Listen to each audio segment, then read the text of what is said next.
Hey everybody, this is Tim at the Bible Project, and you're listening to the Bible Project podcast. Last week, Jon and I started a new conversation about the theme of generosity in the storyline of the Bible. This is connected to a new video that we're making at the Bible Project. In the last episode, we explored some of Jesus' most famous teachings about freedom from anxiety and learning about the generosity and abundance that God has in store for his people. Jesus walked around with this deep conviction that despite all of the pain and suffering that he saw going on in the world, despite all the pain and suffering that he himself experienced, he still believed that Yahweh, the God of Israel, the creator of heaven and earth, is an extremely generous host who has given an overabundance of resources and opportunities to all of us. Jesus was able to manage that tension and think it through because you can see in his teachings, his heart and his mind were soaked in the Hebrew scriptures and specifically the portrait of the generous God in Genesis chapters 1 and 2. So that's what we're going to look at today. We're going to explore the creation story in Genesis 1 and how it portrays God as an extremely generous host who's packing creation full of abundance and opportunity. We're also going to look at the story of Adam and Eve, how they forfeit and take advantage of God's generosity. And then we're going to go into the next story, outside of Eden. We're going to explore the story of Cain and Abel. One way to think about it is a story about one person who gets angry about God's seeming generosity to another. How do you respond when you feel like God's being more generous to somebody else, but not to you?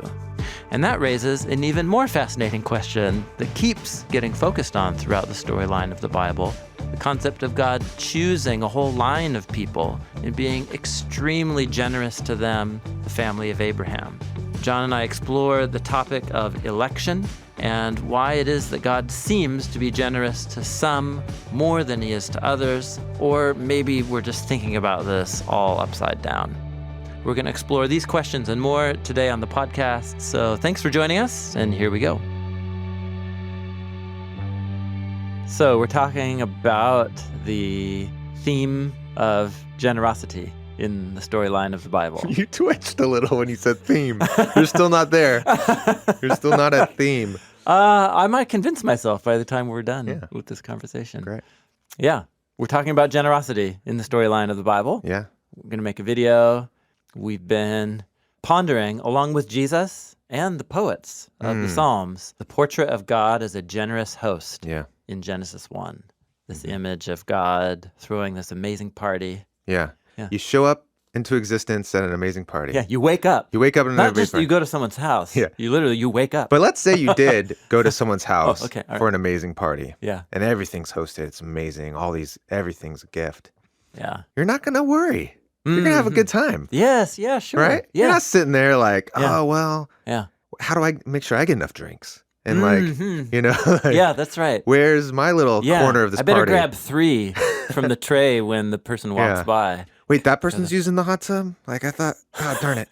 Oh, wait, there's 5 more over there. Yeah. Yeah, that's good. You're not worrying. That's Jesus just saying, like... That's Jesus in Luke 12. Like, if you really believe this God's a host of an amazing event, you're just going to enjoy the event. Mm-hmm. Which then also feels careless when it comes to suffering. But that's what we're going to talk about, is why is there suffering at an amazing event? That's right. Surely Jesus obviously isn't a stranger to suffering and death. Yeah. Look at what happened to him. And of course, he grew up in a beautiful land of abundance, northern Israel, Palestine, but that was full of impoverished Jews because of the Roman occupation. Yeah. So how can he foster this worldview in that kind of setting? Well, the story on which Jesus was raised offers a powerful explanation for why there's such poverty in a world of abundance. It's like you showed up to a party and all of a sudden you notice people acting like they're not at a party. And they're just doing all these weird things that you shouldn't do at a party. Like they're like forming these factions and they're like they're making sure certain people don't have access to certain things. They like take the hors d'oeuvre trays. Yeah, they're like, this is ours now. And then they begin to stack them in the den. Yeah. And they only give certain people access to the den. Yeah, then they block off the den from Yeah. the rest of the people, and they form a little group. Yeah. And everyone's like, what is happening? And where's the host? Like, someone needs to take care of this. Totally. We need him to act. Yeah. And like Yeah. come back and Yeah. make sure this party goes Yes. right. Okay, good. Ooh, let's make this a meta story. Yeah. Okay, so that... The banquet. The party. banquet. The banquet is Genesis 1, and then you start seeing people steal hors d'oeuvre trays and smuggle them into the den. Yeah. And then they form a little pack. And then you start to ask yourself, like, what? Why are they acting that way? Yeah. What's underneath that? What's the psychology? Yeah. They should just be enjoying themselves with everyone else. So foolish. Why are they being so short-sighted, such a limited perspective? What would motivate people to act that way? And Genesis chapter 3 offers us a portrait of why humans would do something like that. Yeah. And it actually begins a portrait that's going to be filled out in the storyline of the Bible of why humans would steal the hors d'oeuvre tray. That's so good. I like it, John. Yeah. That's helpful. Totally. I'm taking this chocolate fountain for myself. That's with the strawberries. Where's the strawberries? They're all mine. This is ridiculous. What a ridiculous thing to think about. Yeah. Okay. So Genesis 3 opens telling us that there is a snake there. That's one of the creatures of the field that the Lord God had made. That's the wording. Mm-hmm. But it's more shrewd. Yeah. It's a little sharper than the rest. He shows up at the party. He's like, you know what? Yeah.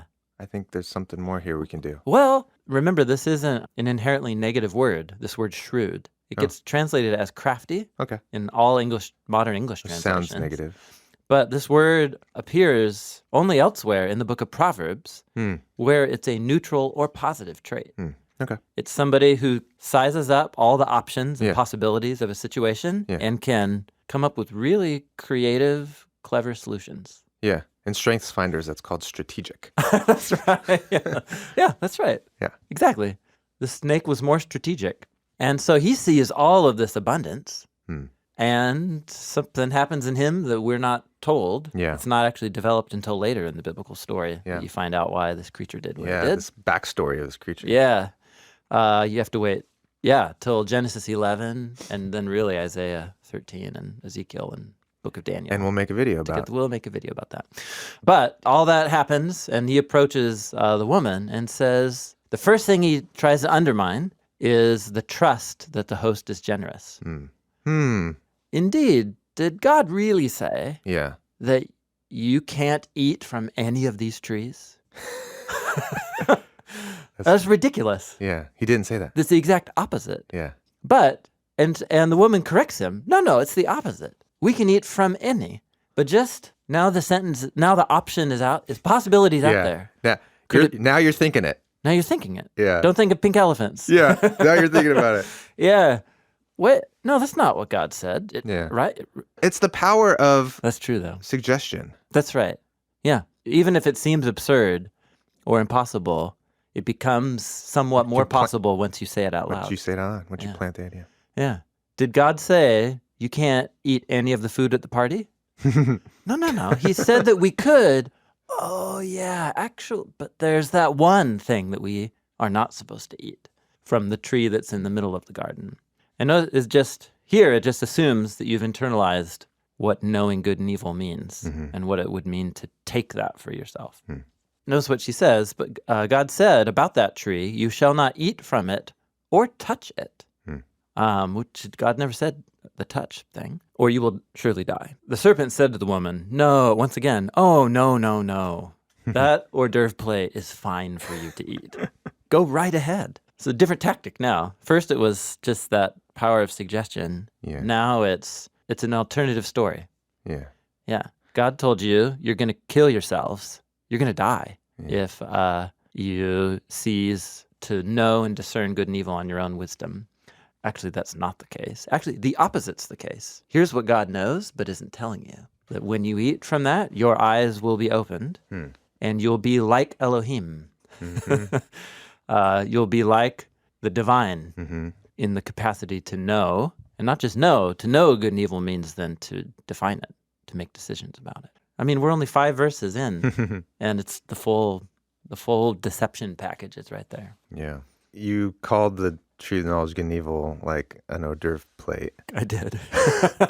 Where this story starts to feel weird or absurd is like having an hors d'oeuvre plate in the center of the banquet table and then saying, guys, just stay away from that one. Yeah. But there's something so central to this urge to take control ourselves. It is central. It's like always there, right in the center. That's a good point. I pondered 2 times in Genesis 1 through 3, its position in the middle. In the middle of the garden. The garden It's always bummed me out. Highlighted.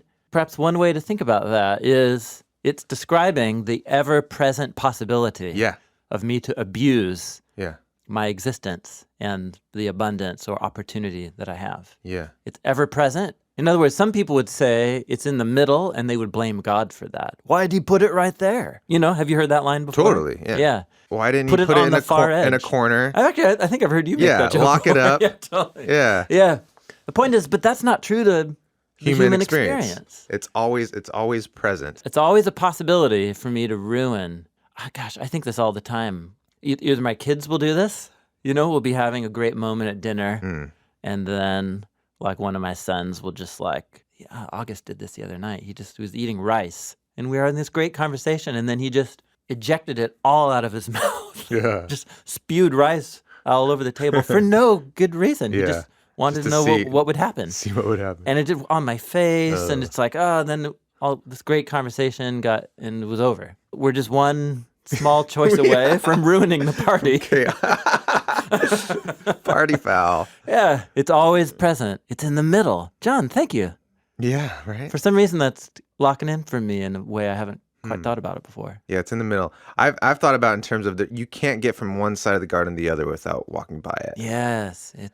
And another way you could think about it is like no matter where you're looking in the garden, like it's in your field of view. Yeah. It's like it's ever looming. Correct. Yes.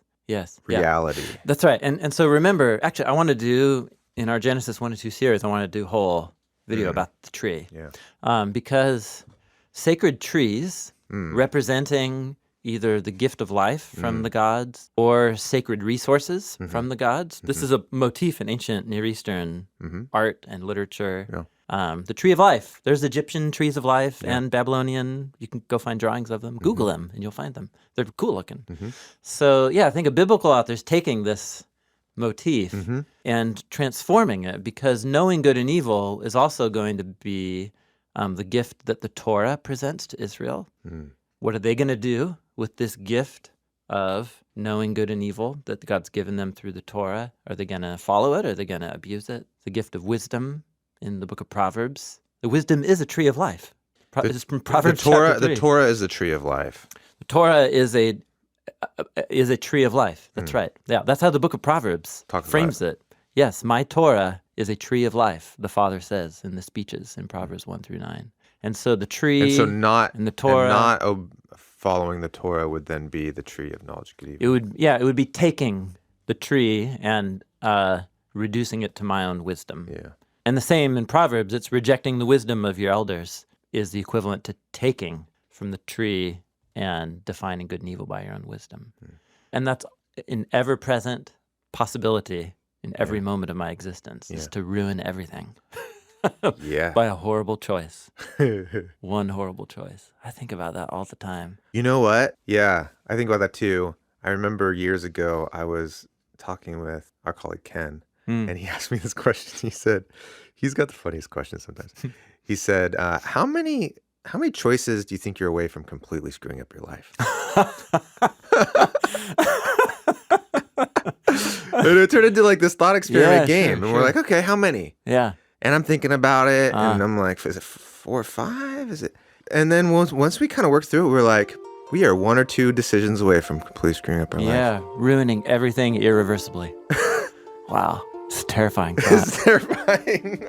It's a tree in the middle of the garden. It's a tree in the middle of the garden. Yeah, it is. It's just right there, ready to destroy you. Yeah, that's right.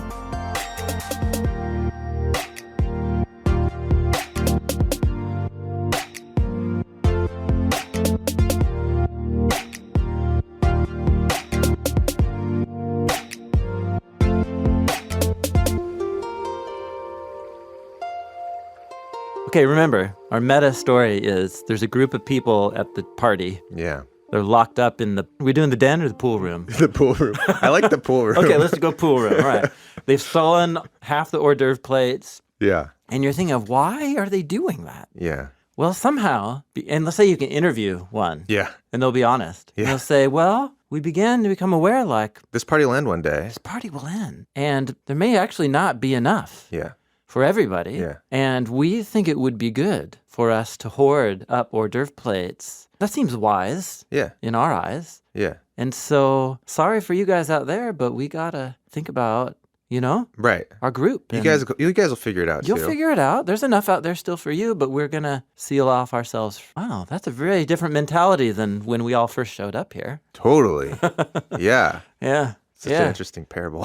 Yeah, it is. You could have a conversation with that person, and they could really convince you in a logical way. Correct. Of like, Correct. Yes. like, I'm sorry this is hard for you. Yeah. But this is the right thing for us That's what to be I've got doing. to do. I've got to look out for my group. It's the good and right thing. And you Correct. can kind of go like, I guess I can see how you got there. That's right. Sucks for me, though. Yeah. Genesis 3:6. When the woman saw that the tree was good for eating. It's a good. Perfectly good Makes tree. sense. It was a beautiful to the eyes. It's nice.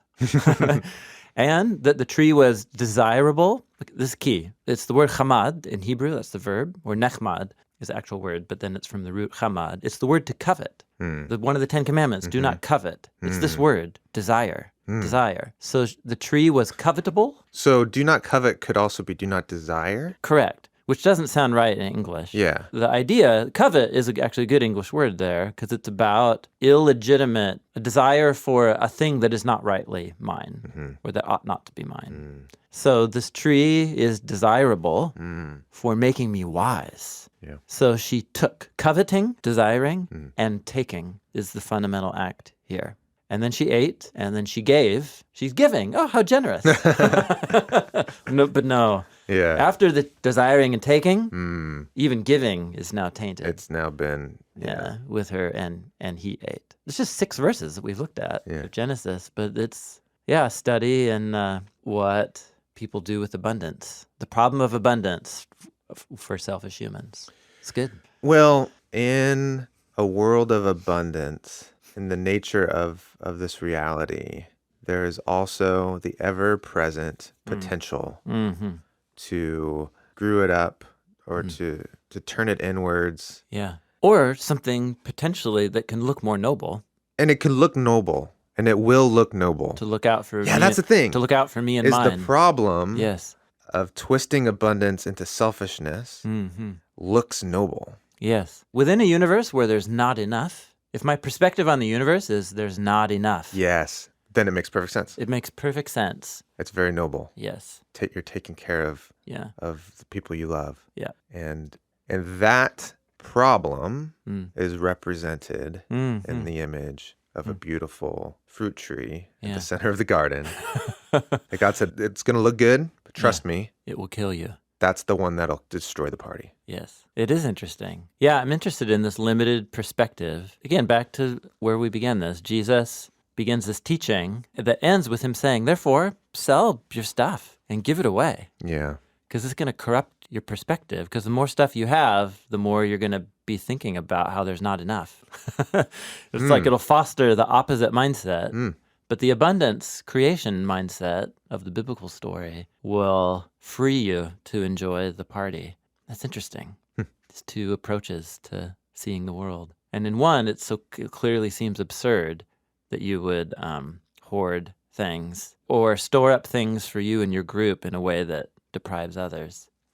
That doesn't make any sense in wouldn't it be Genesis interesting? 1 mindset. Wouldn't it be interesting to show up at that party and it's well into the party? It's like, and things have been pretty established of like all this weird stuff happening. People in the pool room, people in the den. Like there's got it. There's groups holding up in different rooms. Yeah, right. People are just they're not acting like it's a party anymore. But you show up and you know, know it's a party. Yeah. And you know that there is enough. Yes. Yeah. And that would be such a weird to then go into the pool room and interact with those people. Yeah, you're trying to convince them. And you're trying to convince them, well, there is enough. Yeah. And then for you to then go, you just know like the host is going to bring more. Yeah. And it's going to continue. Right. And even Yeah. all of this chaos that we're creating, he's going to come and like solve that too. Yes. Yeah. Like, it's weird. You're going to be like, I want to try to figure out how to enjoy the party, but also like help you try to figure out how to enjoy the party. Totally. Yeah. Let's get this started again. Yeah, that's right. You know what's funny? We've already said this, but it's more clear to me in this moment that when you read those teachings of Jesus where he says, look at the ravens Yeah. and look at the lilies. And many, I have found, myself included, many people, at least in our cultural setting, we read that and it's hard for us. We're like, that sounds hippie. Yeah. Sounds hippie. Or irresponsible. But what's actually happening is just this clash of worldviews where the reason it bothers me is because I don't actually hold that view of the world. Yeah. So just a quick, we've talked through the flow of Genesis 3 through 11 multiple times, but just think through it real quickly with me in light of this abundance, generosity versus scarcity and taking mindset. Genesis 4, Cain's jealousy and anger compels him to take the life of his brother. So instead of focusing on his ability to give life by being a farmer of the ground, he's angry. Well, can we stop here on that? Yeah. Because this bugs me about the story of Cain and Abel. God is more generous to Abel than he is to Cain. He just looks with favor. Yeah. Yeah. Well, what does that mean? Yeah. I got to imagine that means, okay, maybe I'm reading too much into this, but you give an offering to God's in the sense of all this is yours.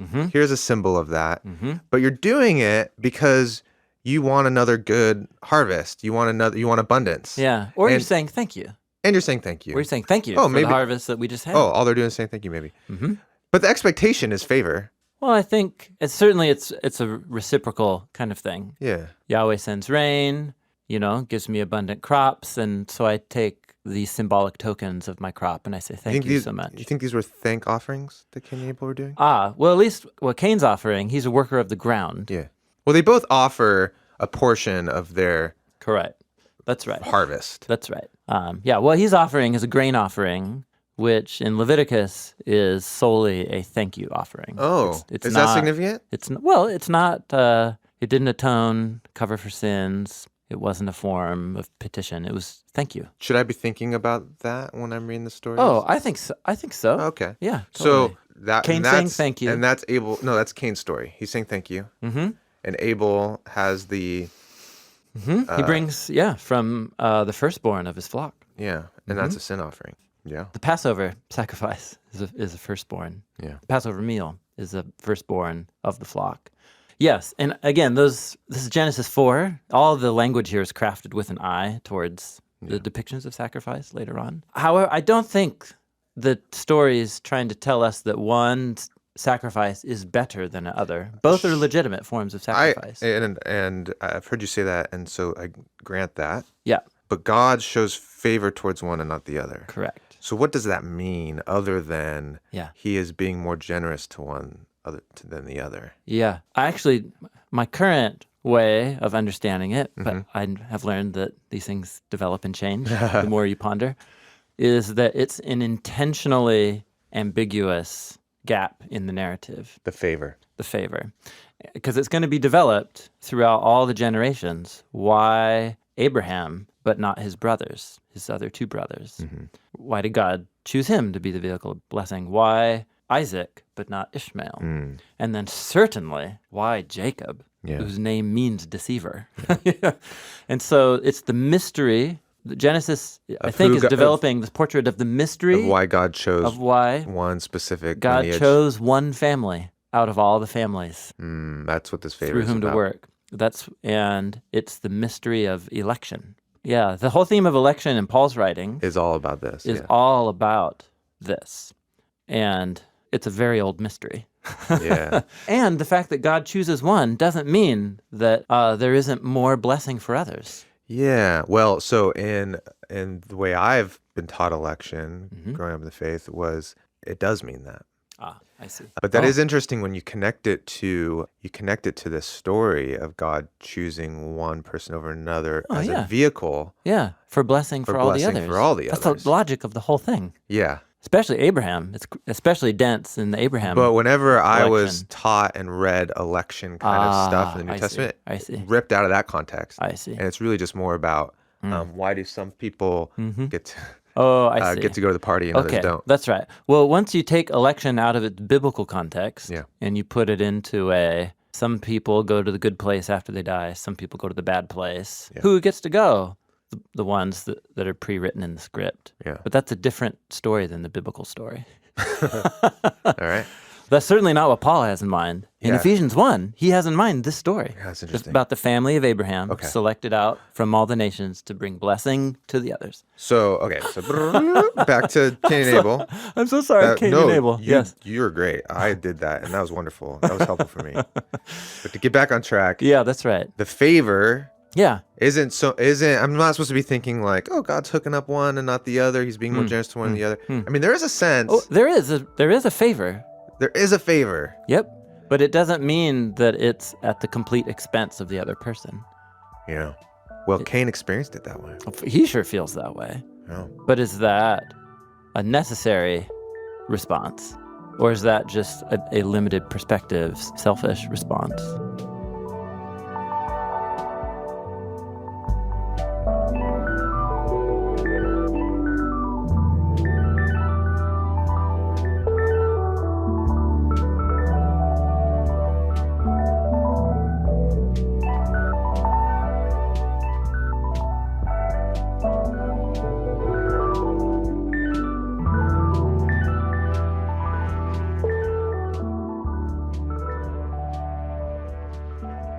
It's actually very similar. Again, remember Genesis 4 and 3 are mirror stories of each other. Right. So everything's fine. And then all of a sudden the possibility is introduced of, but perhaps God's holding out on me. So in Genesis 3, it's Abel gets this thing. Abel gets this What's thing. God holding out on me? Yeah. Does that mean I don't get? Well, what is it that I don't get? Yeah. The favor? Well, what does that mean for the future? Does that mean in the same way that did God say, the snake says, did God say, don't eat from any tree? No, he didn't. It's a limited perspective. Limited perspective. Do I trust that God is good? Mm-hmm. And even though my brother's experiencing something I don't get to experience, do I still trust that in the end, there are also good things for me there's too. There's good things for me too. Yeah. What about when Paul says, though, Abel I love, Cain I hated? Esau. Oh, that was Esau. Jacob and Esau. Actually, Jacob and Esau becomes, through design patterns, a really deep exploration of the Cain and Abel story of the two brothers. See how I got them mixed up in my head? Yeah, totally. Yeah, exactly. They're so mapped onto each other. Yeah, that's right. However, it's also clear that when Paul's quoting there, he's quoting from Malachi, which is refracting back onto the Genesis story through the lens of the whole history of Israel. Because in Malachi, Jacob and Esau are tribal names of the whole tribes. Oh, okay. So, Cain and Abel, through Jacob and Esau, become, all develop through design patterns, the stories, Israel versus the Edomites through the story. And when Paul or Malachi looks back on the Cain and Abel story, they do so through the lens of the whole story of Edom and Israel, Jacob and Esau, Cain and Abel. And as if it's one thing, because it is in the final frame of the Hebrew Bible. And the loving and the hating, I think presently, at least as far as I understand that, it's a hyperbolic contrast.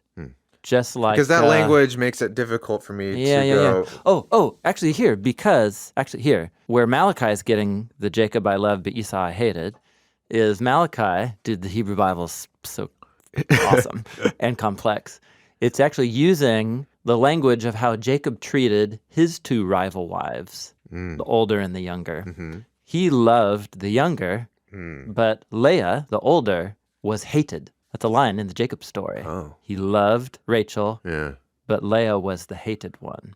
Which doesn't mean he disliked her. It's a way, I think it's a... Doesn't mean there was like all this animosity between them. Yeah, I think it's a Semitic turn of phrase. At least I think. It's another way to say he showed favor on one and not the other. Yeah, it's a way, that's right. So could you, in that Hebraic turn of phrase, say that Cain was hated and Abel was loved in this story? I think so. I think so. But not in the modern English way that we talk about hate. Exactly. At least I think that's the case. I could be wrong about that. I need to think about it more. Interesting. Either way, Cain feels like he's being hated on in our English sense of the word. Yeah. He clearly feels that way. Totally. And he's downcast. That's right. Maybe to use our party parable, it would be that the host comes out and brings a special hors d'oeuvre plate for the birthday boy. And then everybody else is like, what's the deal? Like, why did they get that special plate? Yeah, I know. I've got all these other plates here that are available to me too, but they got that one. Am I going to get that one? What if I don't? Yeah, is it ever going to be my birthday? Does that mean the host doesn't like me? Why doesn't he like me? I'm angry. I don't know. Something like that. Yeah. Well, you imagine the party it's gotten so bad that the host is like, okay, what am I going to do here? Okay, here's what I'm going to do. Oh, sure. I'm just going to find someone here at the party. Yeah, that's right. To like help convince them of the like, the real view of remind things. them of this is a party. Yeah. Get them living in the right way. Well, sure. Yeah, sure. And then so I'm going to hook one of these people up. Yeah. I'm going to give them more attention. Much. Yeah. That's right. I'm going to bring them into my living room. We're going to chat about it. I'm going to tell them like this is the way of a real party. Totally. And I need you guys to get on board with me, and then we're going to go. And then everyone else is looking around like, why are they getting all this favoritism? Yeah, why do they get to go into the special room? Why are they hanging out at the fireplace with the host? Yeah, I want that. Yeah. Why didn't he choose me? Yeah, now I'm angry because they got favor. Yeah. Yeah, now... That's the Cain. That's the Cain story. Of like, God's spending some extra time with that guy. Yeah. That means he doesn't like me. He must not like me. But his whole scheme is trying to get the whole party started for everyone again. That's right. Yeah. And the host would be like, whoa. Hold on. There's like, there's something animating that. Yeah. That's within you. Yeah. That's a brute problem. Totally. And the host is thinking, no, I'm working out a plan to restore the order and shalom to the party for everybody. Just wait a minute, Yeah. And then the guy's like, no, I'm taking this in my own hands. That's right. Yeah. I'm gonna. Yeah. And then he kills the favored, the one brought into the room. And which is not going to go well for the party. Makes the party even worse. Now you got a murder scene. Totally. Okay, so God says to that guy, the murderer, man, you got to get out of here. You leave the party. And so he leaves the building. He goes east and builds a city, builds his own house with his own counterparty. Yeah. I'm going to take my toys and except my own party. Things don't go well there because Leche shows up to his party and just starts murdering people. Yeah. And then... It's like, I know how you like to throw a party, Cain. Yeah, totally. Let's really ramp it up. And then generations keep going by, and then those descendants, it all leads up to the building of the great anti-Eden party, which is the city of Babylon. And once again, God said, be fruitful and multiply, fill the land. And what they say is, no, there's not enough. We got to all get in one place. There's a fine line between a party and a mob. Yeah, totally. No, let's think this through with the Babylon story. So they say, let's all get together as one so that we're not scattered out there in the land. Yeah. And then let's build our own city and tower that ascends up to the realm of the gods. Yeah. The realm of God. And let's make a name for ourselves. Yeah. Let's provide for ourselves. And of course, God knows that that's going to go horribly. And so he scatters them. But once again, it's humans now providing for themselves. We'll make our own city. Don't want God to provide us with the party. We're going to make our own party, and it will have our name on the front door. Yeah. It's our city, and it's our party. And so the counter... If you can't join them, beat them. Yeah, totally. So God scatters, and then his counter is to take one group, again, one person, one line. He actually goes to another party, and he's like, hey, can you help me out at this? Like, totally. Get this other party back on track? Yeah. And so this is the calling of Abraham. Yeah. The calling of Abraham. You're going to have to leave your party. That's right. That you think's awesome. Yeah, totally. Yeah. Which is really just turning into a disaster. Totally. That's right. I mean, we can't even... Yeah. It doesn't even look like anything close to a party now. Yeah, your lifespan's going to be really short if you stay at that party, at the anti-Eden party. So come back to Eden as a new human. Abraham and Sarah are a new Adam and Eve being invited into a new type of Eden. And the poem that opens up the Abraham story is exactly that. It's like the original party kind of like stopped. It's guarded by cherubim now. Yeah, right. Yeah, totally. Guess we're all kicked out. Yeah. And God's like, we're going to start again small. Yeah. Yeah, start with one family. And what God says is, I'm going to give you blessing, blessing, blessing, blessing. This is the Abel figure. Correct. This is the person who... Abraham? Well, Abel. Yeah. It's the as a type. The Correct. one who gets the favor. That's right. That's right. Who then is Abraham. Correct. Who is Jacob. Yep. Is the one who gets the favor. Who is the secondborn. Yeah. Always. Yeah. Which is also interesting. Yes. Okay. And it's not because God is being more generous to one than the other. It's that he's got a plan. He's got a plan, and he's going to start with one. He's going to start with one. Because the promise that he makes to Abraham is, I'm going to bless you, bless you, bless you, bless you. And the last sentence of the poem is, and in you all the families of the earth will find blessing. But he is starting with one. And that's, again, we're back to the mystery of biblical election, which is God is on a mission to bless all, restore blessing to all if they want it. And he's going to start with one. But his selection of that one presents an ever-present choice for all those around. Of envy, of coveting. Envy, of anger. And that's what's being explored. In every generation of the book of Genesis, there are people, starting with Cain and Abel, actually starting with humans. There are those observing around, looking at the one God's chosen to be the vehicle of blessing for all. The people, the onlookers, are faced with a choice. And in every generation, there are those who choose jealousy, anger, and violence. And God's response to think of the Joseph story. Sorry, go ahead. Go ahead. Oh, and his response to Cain is just do the right thing. Yeah. If you do good, you will be lifted up. Yeah. He says, yes, you'll be exalted. Which is not what you want to hear when you interesting. When you're feeling like you're being left out of the party. Wow. I don't know. If I'm feeling unloved, it doesn't seem like what I want to hear. Just do the right thing. But it's interesting that that's what God tells him. Yes, Genesis 4:7. Isn't it true that if you do good, lifting up, this is in Hebrew, hyperliteral Hebrew. Isn't it so that if you do good, lifting up, exaltation? If you do good, you'll be lifted up. Yeah, that's right. The point is that you'll be exalted too. I'm favoring your brother right now, but there is exaltation for you as well. Just trust me and do the right thing. Just keep party on. Just party on. All I'm asking you to do is enjoy the party. I'm really enjoying this parable.